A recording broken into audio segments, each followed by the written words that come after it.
Most people spend their teenage years going to school, making friends, and figuring out who they are. But I spent mine living inside a psychiatric hospital. My name's Heather, and for years I struggled with severe depression and anxiety. Then, at 15 years old, I was pulled out of school and admitted to a psychiatric hospital. I remember walking through those doors and expecting to be there for only a short time.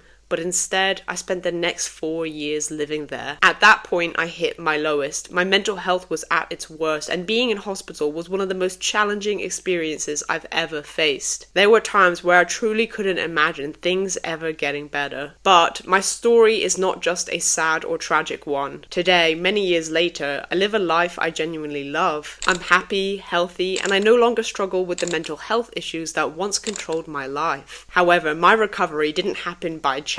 It happened because I made the decision that I was going to change my life, and I worked incredibly hard to make that happen. I want to share my story, not just to talk about what happened to me, but to show that even in the darkest of moments, things can change. And so in this video, I want to share with you my entire mental health journey. What actually happened to me? Why did I end up spending 4 years living in a psychiatric hospital? What was living in there like on a day-to-day basis? And how did I rebuild my life afterwards? But before we get into it, I do just want to give a quick trigger warning. I'm going to be talking about sensitive topics which I've listed on the screen, and I'm going to be sharing my experiences openly and honestly. And so if you feel like those topics might be difficult to hear, this might not be the best video to watch. I've also included some timestamps on the screen, so if you want to click ahead or watch a certain section, you can do that now. But let's get into it. So to understand where I ended up, I think we need to go back to the beginning. Now, I won't spend too much time talking about my childhood or going into every little detail,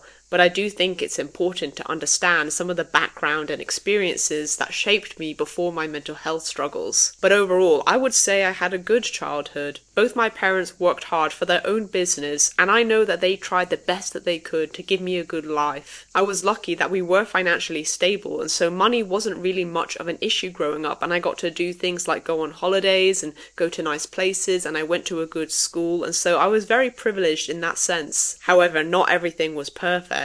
I had always been a bit of an anxious kid, and I was very sensitive. And when I say sensitive, I don't mean like easily offended by things, but I mean I just felt things very deeply. And I think there were quite a few reasons for this. So one of them is that when I was around 2 years old, my mom had a car crash, and this left her physically disabled afterwards. And so we went from just having like a normal family life, and then suddenly she wasn't able to pick me up anymore. She couldn't do things with me anymore. And as a kid, I didn't understand. I always wanted to play with her or for her to just pick me up and hug me, and she couldn't. And I think that made me very sensitive to people's pain because, you know, you're seeing someone you love suffer so much. And she'd share with me that there was times when I would be rubbing her back. You know, I'm 3 years old, I'm rubbing her back, I'm kissing her back, saying I'm gonna make it better. Another reason that I struggled with anxiety is that both my parents had their own mental health issues, and they had their own traumas that they needed to face. Specifically, my mom, she had a terrible childhood, probably the most horrible childhood I've ever known, where she was sexually, physically, and mentally abused by her family. And so, of course, those early experiences shape you when you get older, and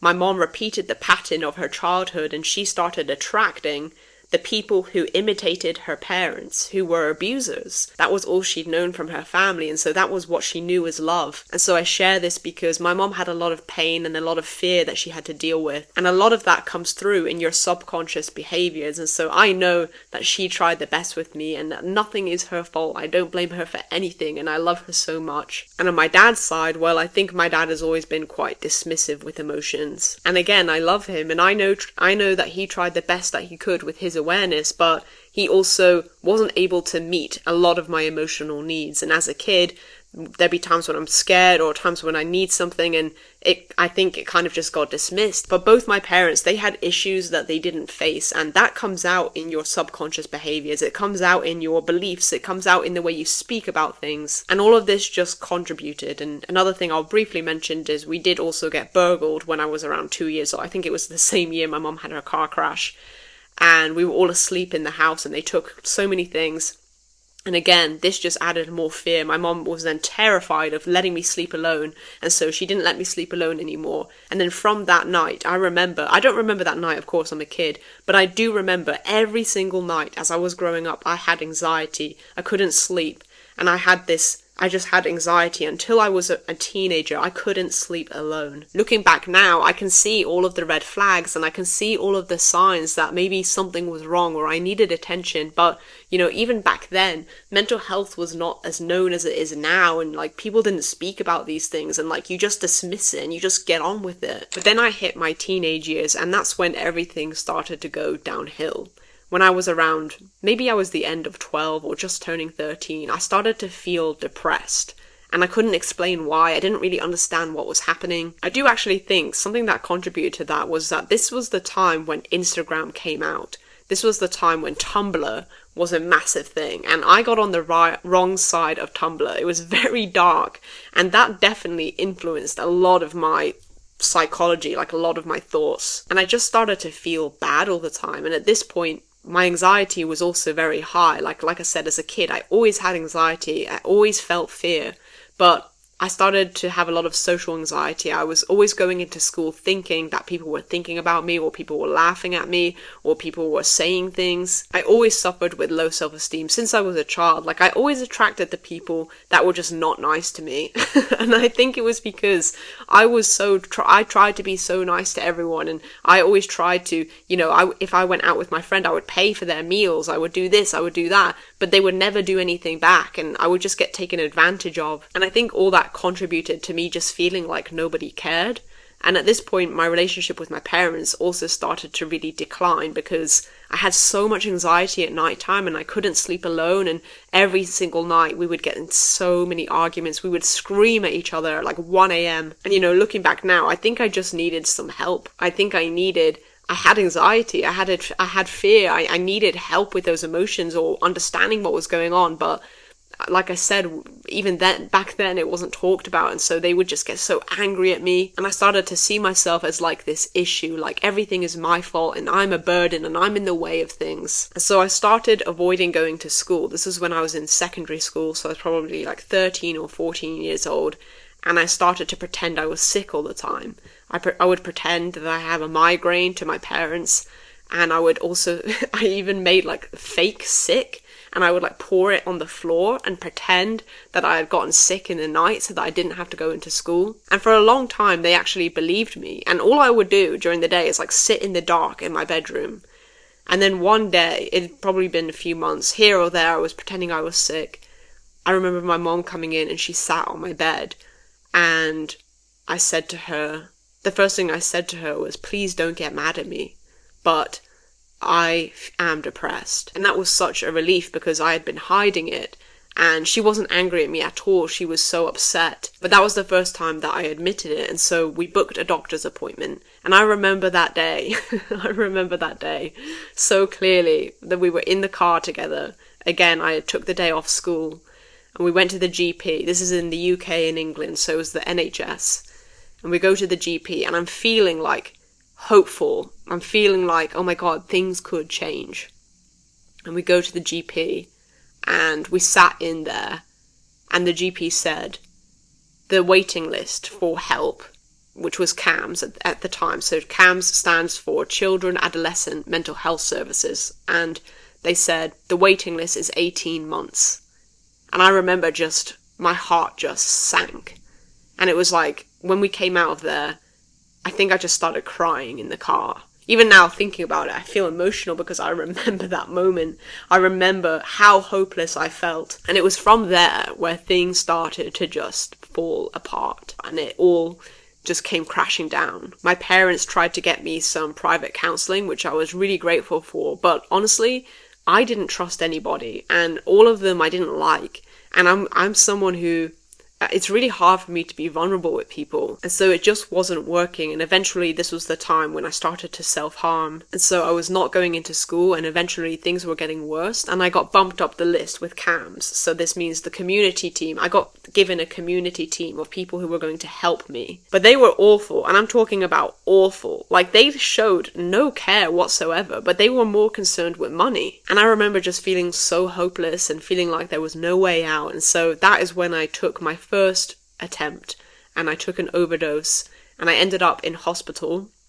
I was on a drip, and then the next day my community team come to me and they say to me, yeah, you're okay, you can go home. They literally were like, you can go home. And then things just started to get hectic. And probably for like 4 weeks in a row, like after that attempt, 4 weeks in a row, I took attempt after attempt after attempt. And I was taking an overdose, and I was ending up in hospital on a drip. And every single time they came and visited me, and they just said, you're fine, you can go home. And what ended up happening was, after the end of these 4 weeks, I took an overdose, and then I was in hospital, and my parents refused to let me come home. And they said to the community team, you need to do something. Because if she comes home, something is going to happen. And they were right. If I didn't get admitted to hospital, I would be dead. And I remember the community team started calling my parents abusers because the fact that they weren't allowing me to come home. Can you imagine this? That this is the mental health team who literally did nothing. And then when my parents are trying to get help for me and not accept me home, they're calling them abusers. But they kept persisting, and eventually I got admitted to my first psychiatric hospital in London. But yeah, things like slowly started to get bad when I was 13, but then just in a matter of like 2 months, everything just went like a bomb. And also what also contributed is that my school said to me that I've missed so much school that I can't go back and be in the same year. I'd have to redo a year. And I think at that point, I just saw no future. I was like, okay, I can't even go back to school. You know, I'm not seeing my friends. And it just kind of set off this trigger. And so then I entered my first psychiatric hospital. And it was definitely mixed feelings going there. I went voluntarily, but, you know, part of me I was terrified to go. I was scared. And part of me just felt hopeless, but also at the same time I couldn't keep doing what I was doing because it was just a dark path. So this hospital was an acute ward, which basically means you're only supposed to be there for like a few weeks. Like you go in, maybe they put you on some medication, they give you some help, and then they put you back out into the community. But that's not what happened. Firstly, I'll tell you the story of when I walked in there because I was so terrified. I was like thinking about the movies, you know, like straight jackets and white walls, and I was like, oh my god, what's gonna happen? But I walked in the door, and then there was like all these teenagers playing Just Dance on the Wii. And I was like thinking, and they were like laughing. And I was like thinking, am I in the right place?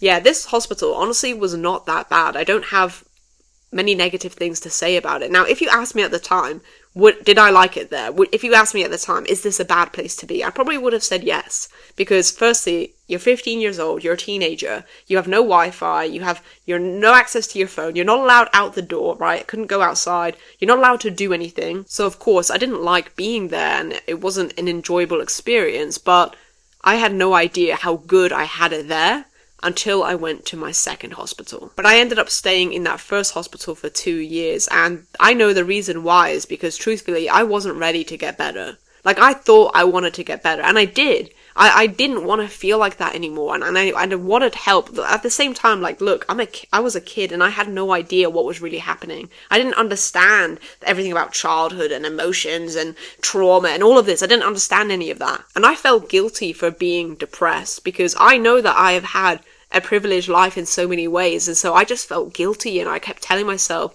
I kept invalidating myself, and so I couldn't open up to anyone. I didn't open up to anyone. I was so closed up, and I had this belief inside of me that I deserved to suffer. There was this massive part of me that felt like I deserve bad things, I deserve to suffer, I deserve to be unhappy. And so that part kept overriding everything. And one of my biggest problems that I had in hospital is I just did not like taking medication. They kept trying to put me on medication, and I didn't like it because firstly, there's so many side effects. You don't know like what's you and what's not you. Sometimes you become numb. Sometimes you have these weird feelings and you don't know if it's you or if it's the medication. And again, truthfully, I kept sabotaging myself because I'd start to feel a bit better. Things would start to be better. And then I would have that belief, that thought that overrided of like, I deserve to suffer, I don't deserve to be happy, and I would take myself off them. And in hindsight, I can see that I was my own worst enemy. Like, of course, I forgive myself for my decisions at that time, and I forgive myself for those choices, but I was my own worst enemy. I was the reason that I was staying there for longer because I was unwilling to change. I just wasn't ready yet. And so what happened is eventually, after 1 year and 6 months, I actually did get discharged for 4 weeks. And I ended up going back home to my parents' house in London. and I was on medication for a little while. And the truth is, nothing had actually changed during that year and 6 months in hospital. I still felt bad, but I just was willing to take the medication. But again, when I slipped back into that old environment with my parents and with, the people around me, and I'd missed years of school, the minute I slipped back into that old environment, it was like I just felt like the old version of me again, and I took myself on my medication, and that was a massive mistake. I talk a lot about environment on my channel because it is so important. Like, I heard this quote once, and I quite like it, which is that you can't get well in the same environment you got sick. And I really relate to that. Like, this is why I think so many people who leave rehab or they leave prison and then they go back to their old habits, they go back to their old patterns, they go back to their old ways, because the environment makes them feel like they are still their old identity. And that's exactly what happened to me in that moment. I went back to the same place that I was living in, and it was like nothing had changed. And so again, I ended up taking another attempt. I took an overdose, and this was definitely the worst one. I ended up in intensive care unit for 3 days, and I was very, very lucky to be alive. And that was a really weird incident where I remember passing out, and I remember my mom finding me, and I remember her talking, but I couldn't talk and I couldn't open my eyes. It was like I was conscious of what was going on. I could hear everything, but I couldn't open my eyes and I couldn't talk. That was a really horrible experience for both my parents as well, because I could hear the ambulance come, I could hear them moving me, I could hear everything, but I just couldn't talk, I couldn't communicate. And so I was in the intensive care unit, and my community team came in to see me, and again, my parents refused to let me come home. It was the same community team, and I think they actually were going to let me home, my community team. Yeah, they're crazy. But my parents refused to accept me home, and I went back into the same hospital I was in. So I was there for a year and 6 months, and then I went back into that hospital, and I stayed there for another 6 months. So that's 2 years in total. And what ended up happening is that they were like, we can't help you here. I've been there for 2 years and there was not much change. And I was also a bit of a crap bag. Like, I used to just do things that were so stupid. Like, I was so impulsive. I used to just do things without thinking about them. I had an emotion and I would just do it. And something that I used to try and do is, we used to every day, we used to have to go to the education centre, which was like a walk across the ward. And because we were always locked in, there was always so many times where I just wanted to do something. I wanted to go out. I wanted to do something. But, you were never allowed outside to do stuff. And so there'd be so many times when I would just run away. Like, we would be walking to the education centre and I would just leg it, and the staff would have to come and get me. Oh god, I was such a nuisance sometimes. But they realised that they couldn't help me there. I'd been there for so long, and I agree. After 2 years, it's clearly not working. And so then I got sent to a specialised ward in Manchester. Now, this was actually known as a personality disorder unit, and the rules there were that you had to stay for at least 6 months. Everyone there was at least 6 months, and everyone there was on a long-term section, a section 3. Now, what that means is that you are not voluntarily there. I was already on a section at this point, but it means that you cannot leave. Even if you want to leave, like, the law says that you have to stay. And so off I go to Manchester, and I basically leave my life behind in London, because that's where I lived, that's where my parents lived, and now I'm going up to the north. And, it's a 4-hour drive away. It's not so far away, but it was not my home. Now, this ward, I don't even know where to start. I mean, just walking in the doors, I already knew this was going to be a very different experience, because it was like you were walking through like 4 different locks on the door, and then you're in this little like mini bit, and then they walk through another door, and it was so secure. And on my welcome arrival, I had to do a strip search, and so I was already like, okay, this place is going to be a bit different. Firstly, I'll walk you through the kind of rules and what it was like, but everything was locked. Like, you were not allowed in your bedroom during the day. Every bathroom was locked. Like, you had to constantly ask for everything. If you needed the toilet, you needed to go and ask a staff member. You were not allowed to have anything. Like, at least in my first hospital, I had stuff in my room. Like, I had some books, or I had some clothes, or I had a pen and paper, and I could color or whatever. In this hospital, you were not allowed anything. Like, you had to ask to use a pen, and when you were using a pen, you had to have someone in the room with you. You weren't even allowed to get water. You had to ask for them to bring you water. And it literally takes away your humanity. Like, it's like you're, like, powerless. You have no power over anything. And also, you were never allowed outside. So for weeks or months, I didn't even step outside. We had, like, a garden that was called the compound, like a prison. Honestly, this was more strict than most prisons that I see on TV. In prison and on TV, they have these little TVs in their room. You know, they're doing all these... I'm like, what the fuck? My ward was more strict than that prison. And so we had this compound garden, but you were only allowed to go out there if there was 2 staff available. And there was never 2 staff available. Like, the ward was constantly understaffed. And so it would be like a miracle if you were allowed outside. And you know, what's crazy about this is that just as a society and as a system, like, we lack so much education on what actually helps mental health, because all of the things that helps mental health, they did the opposite of. You were never allowed outside. They fed you crappy food. Like, for a dinner, you would get, like, chips, lasagna with baguette, and it was just carb on carb on carb. Like, it was crappy food. You were never allowed to do anything. You were never allowed to have fun. You just sat there all day. Like, that would make anybody depressed. I don't care who you are. If you put them in there, that would make them depressed. It was just so strict. Like, when we went to have dinner or lunch, like, you'd have to go in the room. Everyone had to sit down. They would lock the doors. You're not allowed to stand up. They bring everything to you. And if you stand up during dinner, like, it is not allowed. They have to count everything. They have to count all the forks. They have to count all the cutlery. You're just not allowed to do anything. But that wasn't even the worst part. The worst part was the staff, because they were bullies. And it was so abusive. Now, not every single one, but the main ones who had all the power. And there was this staff member there who was a nurse, and she was on every single day. And I wasn't going to say her name, but actually, you know what? I'm going to say her name. Her name was Pauline, because I don't even care. I don't think anyone would find this video, but even if they do, I don't even care, because I'm going to stand behind my words.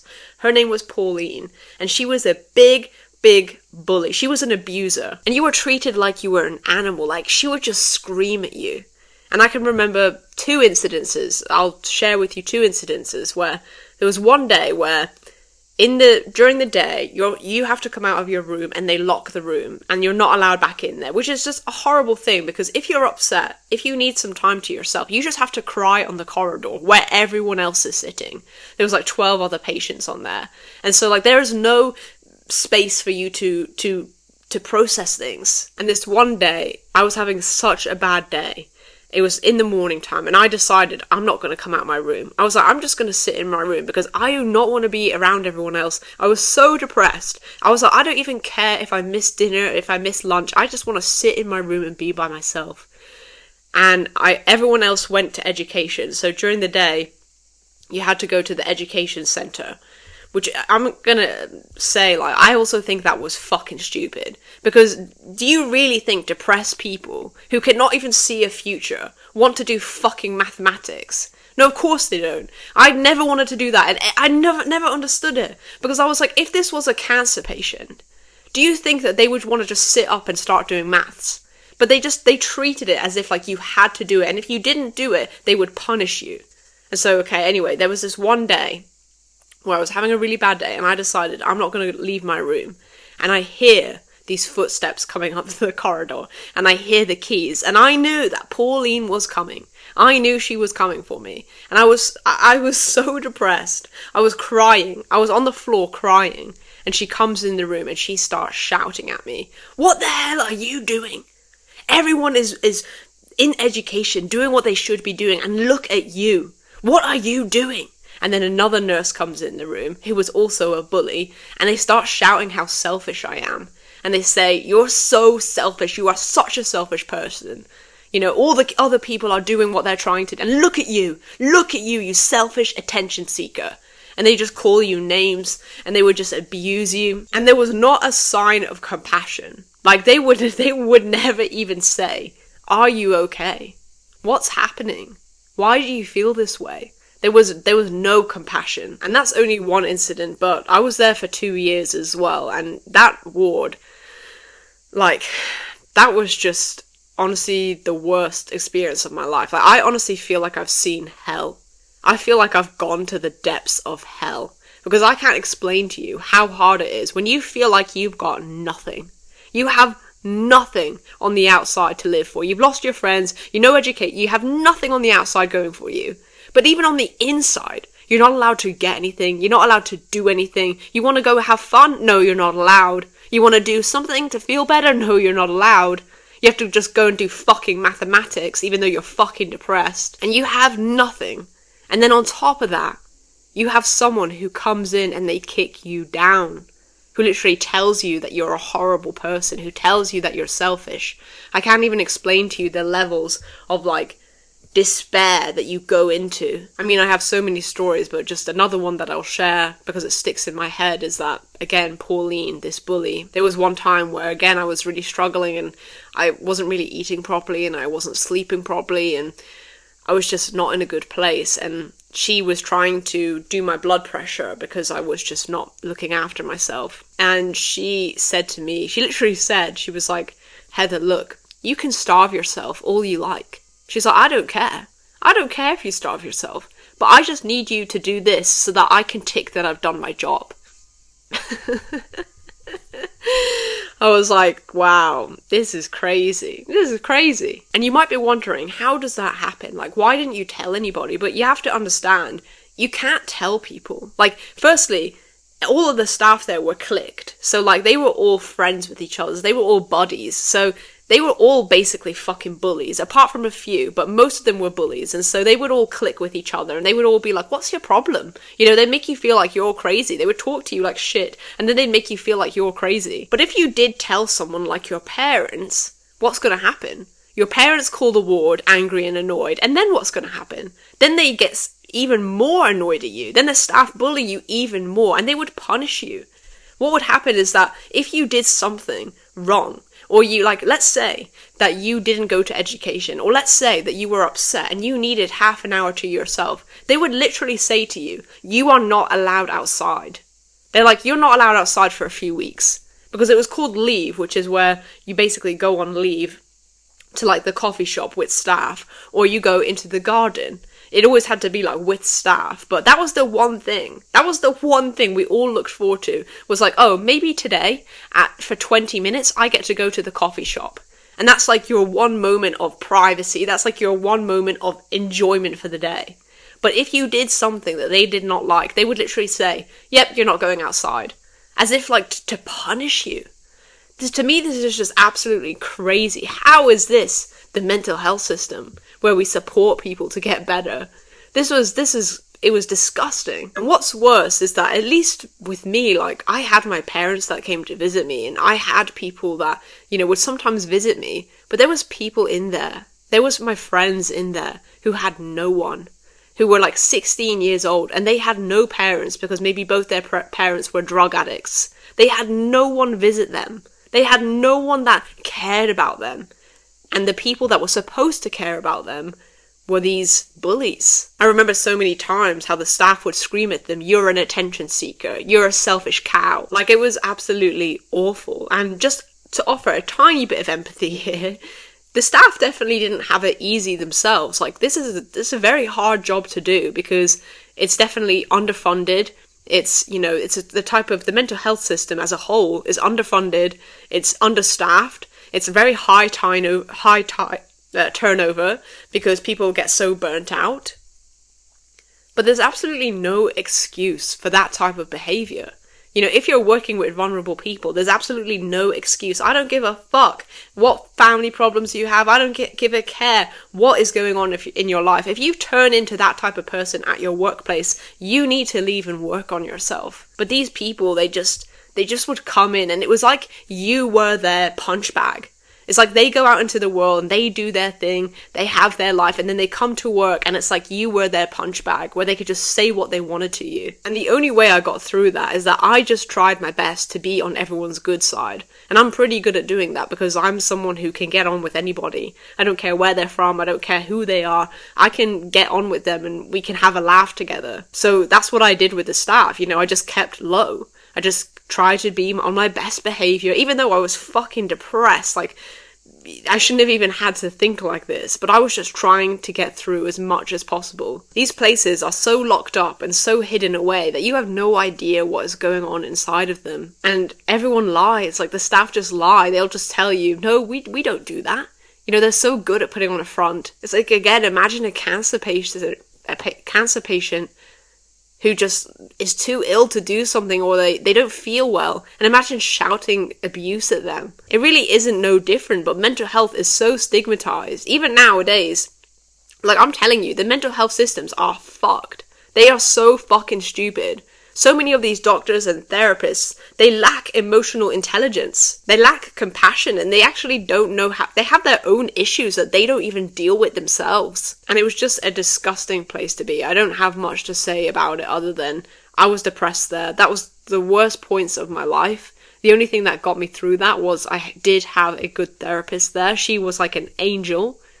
And the other patients, my friends, they're the only reason I got through that. And so because I had been in hospital for basically 4 years in total, I ended up getting discharged into this like community house. So basically it's like a house in the community where you live with like 3 other people, and then there's staff that live there all the time. The reason why is because you're so institutionalized. Like, after spending so long in those places, you really start to pick up bad habits. You start to really pick up certain ways of thinking. Like, you know, you're not even used to like being able to get your own water anymore. So it really takes some time to like get back into the community. And the interesting thing is that it wasn't even until I left that I understood how bad it was in there. Because when I left, I remember the staff in this new place in the community house, they were just so nice. They were just so nice. I remember one day, one of them just saying to me, "How are you, Heather?" You know, with a smile.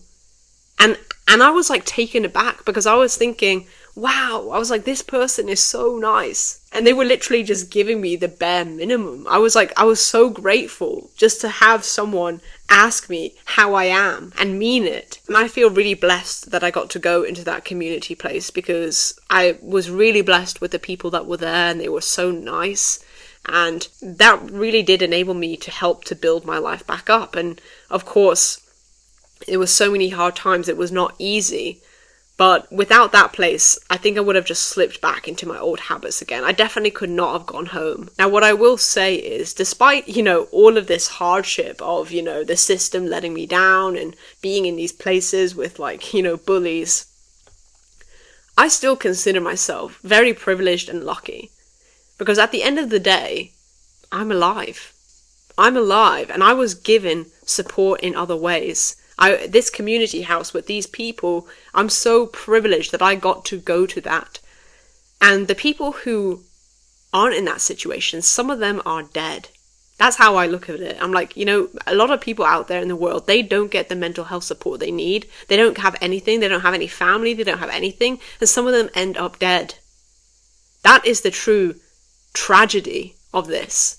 And so I don't look back at this and, you know, I'm sharing this story with you now, but I don't even look back at this and, you know, feel like, oh my God, I had such a hard life, blah, blah, blah, blah, blah. Of course it was hard, but at the end of the day, I'm alive today. And for that, I am grateful. Now, I remember when I was living in this community house, there was a point where I made a mental decision. I had been suffering for so long in and out of these hospitals, and, you know, most days I was just battling myself, like, I don't want to get better, oh, I don't deserve it, blah, blah, blah, just battle after battle after battle. And then there just came a point where I was just sick of it. You know, I'd spent years doing this. I just was like sick of it. I was like, I cannot live like this anymore. And so there was kind of like this ultimatum in my head. I was like, I'm either gonna die, because if I'm not gonna live this life of like, I just have depression and anxiety. Like, I was not going to do that. So I was like thinking in my head, okay, I'm either going to die or I'm gonna fully get better and like change my life. That was literally the only two decisions I had in my head. So I was like, okay, I'm gonna fully get better and I'm gonna commit to doing everything I can in my power. And of course I was so doubtful. I didn't even know if I could fully get better. You know, I had doctors tell me that I would have to live with mental illness for the rest of my life, that I would have to be in a certain way for the rest of my life. So I didn't even fully know if I could, but I had this vision, and I've spoken about this on my channel before. I had this vision of who I wanted to be, of what she looked like, of what she did, the environment she lived in, how she acted, and I was like, I'm going to create that person. And so then I started working really hard to change my life, and I didn't give myself any excuses. I didn't care of what had happened to me. I didn't care that I had these labels on me. I was just like, I'm going to change. And I did things that were so out of my comfort zone. I've spoken about this on my channel. I booked to go on a retreat, and I was so socially anxious, but I was just like, I need to start putting myself in new environments. I need to learn from new people. And that's what I did. I learned. I read books after book after book. And like, honestly, I'm telling you, books are such a secret. Like, books changed my life. I actually don't know if I will be alive without books. Books changed my life. Books have wisdom in there where people who have gone through hard times can teach you exactly what they did to get out of it. And that's how I changed my life. I overcame my social anxiety from reading books and implementing it. I overcame everything just from reading books and implementing the information. Now, of course, there were still hard days, and I had to face a lot of fear, like when I got my first job, when I did this, I had so much fear to face, but I was just willing. I was willing and open-minded, and I knew that I knew that maybe there's something on the other side, even though I can't see it right now. And lo and behold, years later, I've become that vision that I once dreamed about. That vision, like, I was sat in my bedroom in this community house, just come out of hospital. I was sat in my bedroom, like, on TikTok and, you know, feeling a bit depressed in my bed. And I had this vision of this girl who was, like, living in a hot country, living in a nice environment. She was working online.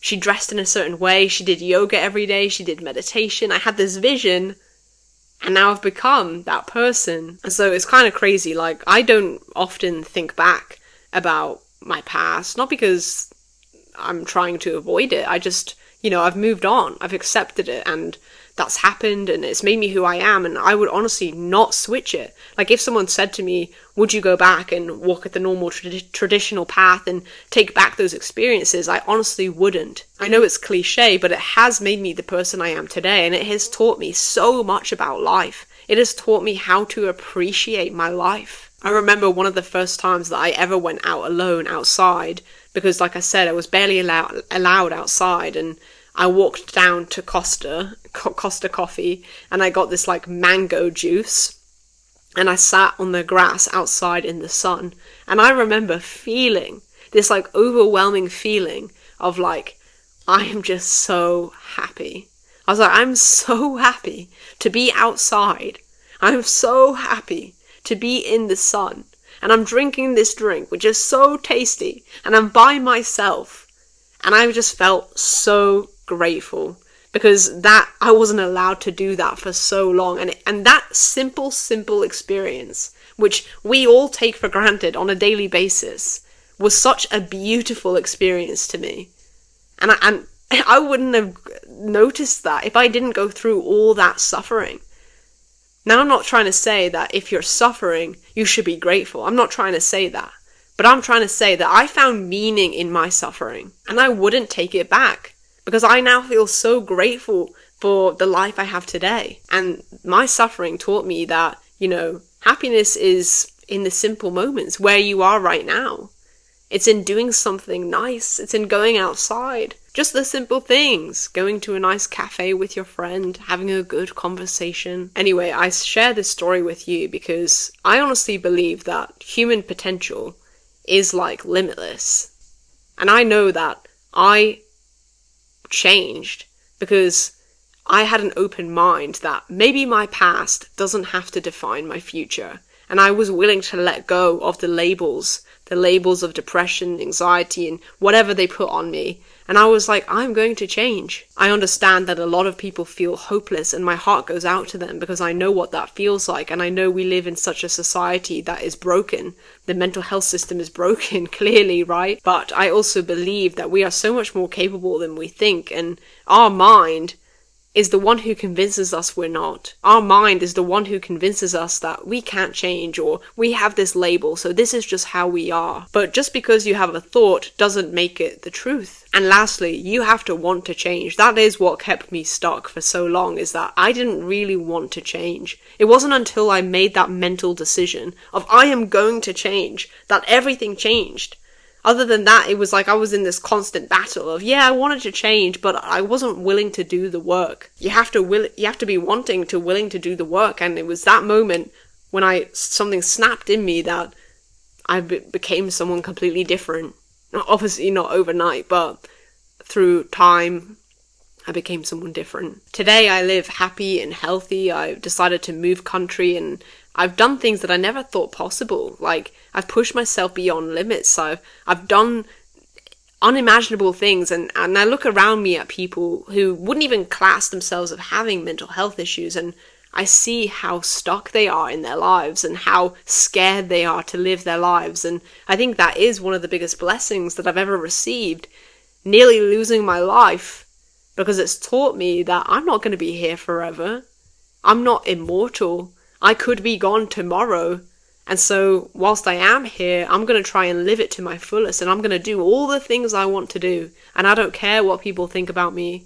I don't care about, trying to fit in or follow this conventional path or whatever, because it's my life and I'm only here for one chance. And so I want to live it to my fullest potential before I go. And so I feel grateful that I nearly lost my life, because now I see how precious it is. It's so, so precious. And so I'm going to live it exactly how I want to, without letting fear stop me. It is always possible to turn things around. Like, there are so many stories of people who have changed their brain. No matter what circumstances they are in prison, in mental hospitals, people with amputations, people with diseases, people with all types of things have managed to turn things around. And so if you are struggling, I hope this can offer you a message of hope to hold on and to keep going and try different experiences and see what's out there and read books. I'm telling you, books are the key. Like, without books, I wouldn't be where I am today. And so thank you if you've watched this video. I really appreciate your time, and I appreciate you wanting to watch this. And I will see you in the next video. All the best.